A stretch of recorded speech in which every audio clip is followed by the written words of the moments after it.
கொஞ்சம் வெட்டிடுவோம். ஏன்னா மல்லிகைப்பூ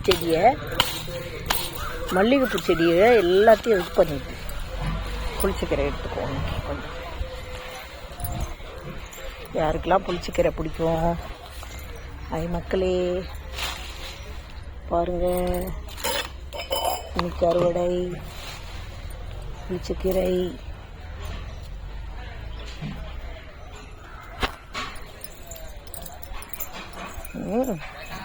புளிச்சக்கீரை இங்கே வந்துட்டு மல்லி செடியை வர விட மாட்டேங்குது. அது நிறைய இருக்கு. மல்லிகைப்பூ செடி பாவம், அதுக்கு நிழல் இருந்தால் வராது.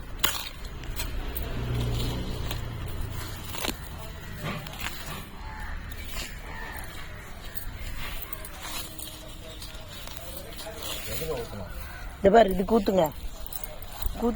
அந்த காய்கறி கழுவியில் தண்ணி ஊற்றுங்க. இதில் ஊற்றுங்க.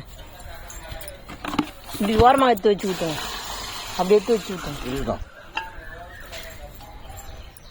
தண்ணி ஊற்றுங்க. அதில் வைக்க மூடாத. இல்லை, நிறைய ஊற்றுங்க. இன்னும் கொஞ்சம் ஊற்றுங்க. ஐயோ, இன்னும் ஊற்றுங்க, முங்கட்டும்.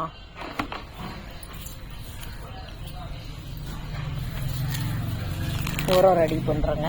காய்கறிகள்லாம் போட்டு தோல்லாம் போட்டு தண்ணி ரெடி பண்ணுறோம்.